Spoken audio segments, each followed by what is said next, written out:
Ibunya sudah merasakan semua kesulitan semasa hidupnya. Dia sudah menderita sepanjang hidupnya.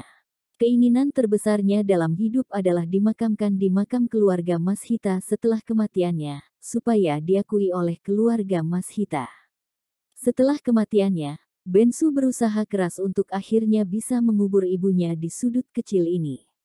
Dirinya tidak pernah berpikir bahwa setelah bertahun-tahun, akan ada seseorang yang mengganggu tempat peristirahatan ibunya. Tidak sopan. Dia tidak akan pernah setuju. Dia buru-buru menghentikan tim pembongkar kubur dan berkata, "Hentikan. Paman kedua, mengapa kamu harus memindahkan makam ibuku? Kamu harus memberikan alasan." Brahma tersenyum dingin, "Alasan? Baiklah, aku akan memberimu alasan." Dia berkata dan menatap Krusno. Brahma dan Krusno sudah berselisih sejak lama. Krusno buru-buru berkata, "Ibumu memiliki perilaku yang buruk selama masa hidupnya. Dia mencuri barang-barang keluarga Mas Hita. Dia selalu bermain-main di luar sana dengan banyak pria. Aku bahkan ragu apakah kamu adalah bagian dari keluarga Mas Hita." Mendengar dia berkata seperti itu, orang-orang dari keluarga Mas Hita tiba-tiba langsung berdiskusi. Aku sudah lama merasa jika wanita itu tidak baik. Saat itu, walau sudah tahu bahwa Krusno punya keluarga tetapi masih tetap ingin berhubungan dengannya. Bahkan setelah menikah, dia sering melarikan diri, dia sering tidak tidur di rumah, entah siapa yang tahu dia punya banyak pria di luar sana. Orang seperti ini dimakamkan di pemakaman yang sama dengan leluhur kita, jelas suatu penghinaan terhadap leluhur kita. Orang seperti ini, tentu saja harus dipindahkan. Nafas Bensu terasa sesak karena amarah dan matanya langsung memerah. "Ayah, ketika kamu mengatakan ini, apakah kamu memikirkan keadilan untuk roh ibu di surga? Siapa yang tidak tahu bahwa saat itu, ketika ibu menolak untuk menikahimu, kamulah yang menggunakan kekuatan keluarga Mas Hita untuk memaksa ibuku menyerah.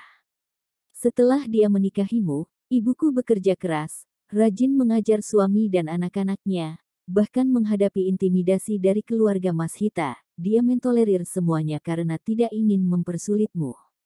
Setelah kamu dikeluarkan dari keluarga Mas Hita, ibuku yang pergi bekerja dan mencari uang untuk menghidupi keluarga kita. Tanpa ibuku, kamu dan aku akan mati kelaparan. Karena tubuhnya sudah lelah, dia mati muda. Tapi sekarang, bahkan saat dia sudah meninggal, kamu tidak membiarkannya untuk beristirahat dengan tenang. Kamu coba tanya saja pada dirimu sendiri, apakah kamu memiliki hati nurani?" Krusno sudah sangat marah, "Bajingan, aku akan menghajarmu. Cepat, pindahkan kuburan itu sekarang. Aku sudah mual saat aku melihatnya." Tim pembongkar kubur segera bertindak. Bensu menghalanginya lagi dan berkata, "Jika kamu ingin memindahkan kuburan ibuku, kamu harus melangkahi mayatku dulu." Afril juga menangis dan berdiri tegak bersama Bensu. Ini adalah pertama kalinya Afril melihat amarah Bensu meledak. Seseorang yang biasanya lemah lembut akhirnya meledak. Brahma mencibir dengan jijik, "Di wilayahku, apakah pantas untukmu memberontak? Ayo, bawa pergi kedua orang ini." 4 pengawal Brahma segera berlari ke arah Bensu dengan tatapan sinis. Bensu menggila, "Aku akan bertarung denganmu hari ini namun, Bensu sudah tua dan lemah, bagaimana dia bisa bertarung melawan pengawal yang masih segar?" Dia dengan cepat ditundukkan oleh 4 pengawal. Melihat tim pembongkar kubur hendak menghancurkan kuburan ibunya, Bensu putus asa dan tak berdaya, hatinya sangat sedih dan menangis. "Berhenti." Suara yang kuat dan agung tiba-tiba terdengar. Itu adalah Tokia, Dakota dan Reka. Mereka telah kembali. Adegan di depan mereka membuat hati Tokia dan Reka terasa sakit.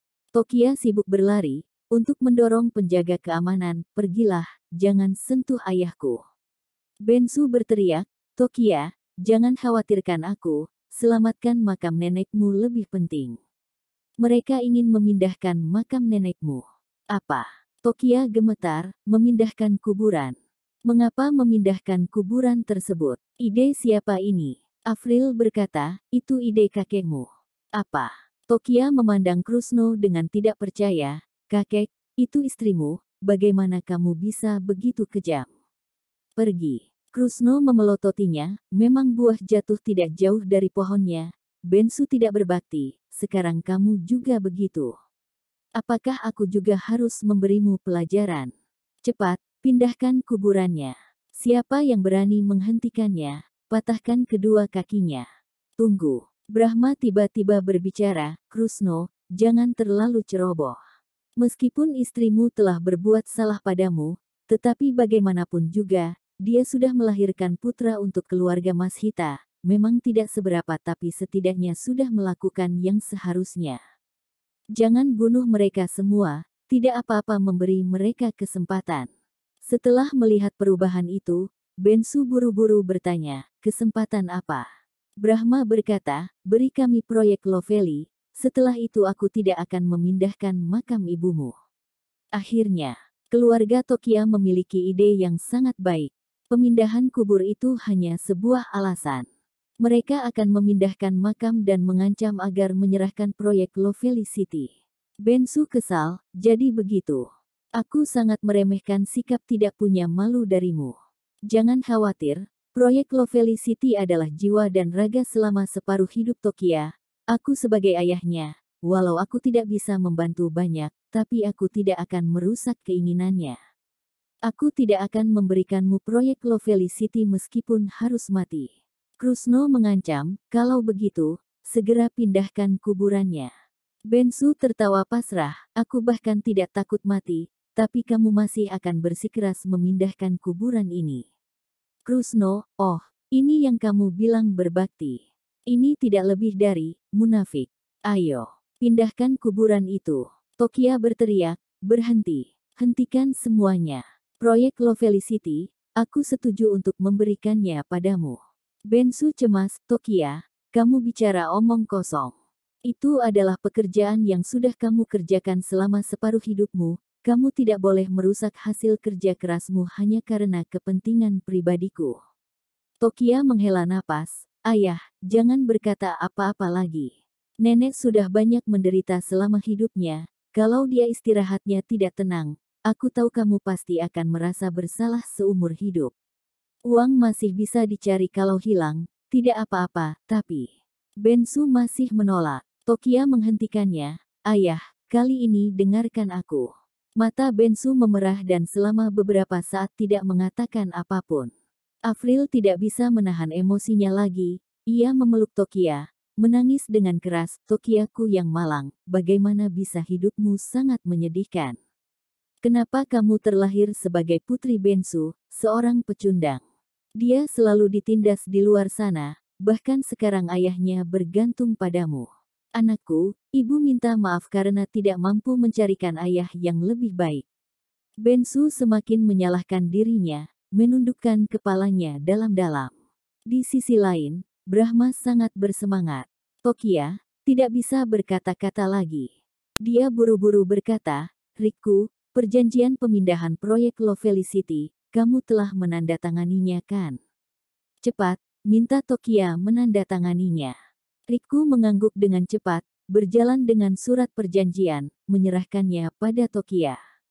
Baru saja Tokia ingin mengambilnya, tapi dia tidak menyangka ada tangan besar yang mengambil suratnya, merobeknya menjadi serpihan-serpihan kecil.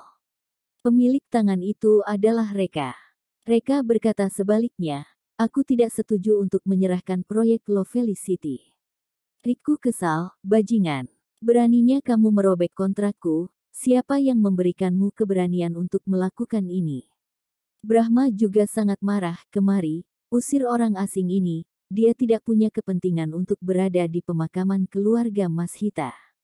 Tokia langsung berdiri di depan Reka untuk menjaganya, lalu berkata, hentikan kalian semua. Aku akan bicara dengannya. Dia menatap Reka dengan sedikit cemas, Reka, kali ini dengarkan aku. Kamu tidak tahu betapa pentingnya makam nenek di hati ayahku. Kalau makam nenek benar-benar dipindahkan, ayahku akan merasa bersalah selama sisa hidupnya. Bagaimana kamu akan membiarkan dia hidup selanjutnya? Reka menyeka air mata dari sudut mata Tokia. dia menyalahkan diri sendiri. Hei, maafkan aku istriku, aku tidak akan membuatmu menangis lagi. Jangan khawatir, aku akan mengurus masalah ini.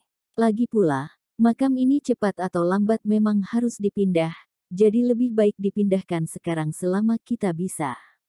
Setelah itu, mereka mengambil sekop dari tanah, akan menggali kuburan tersebut. Bensu ketakutan, langsung menghentikan Reka, tenang, tenang, jangan gegabah. Bahkan jika kamu ingin memindahkan kuburan ini, kamu tidak bisa terburu-buru, setidaknya kamu lebih dulu harus menemukan tempat yang bagus untuk pemindahan kuburnya. Reka menatap Bensu dengan tenang, ayah, apakah kamu percaya padaku? Bensu berseru, percaya. Reka mengangguk, bagus. Percayalah kalau aku tidak akan mengecewakanmu, seperti sebelumnya. Aku akan jujur padamu, aku sudah menemukan tempat pemakaman yang baru.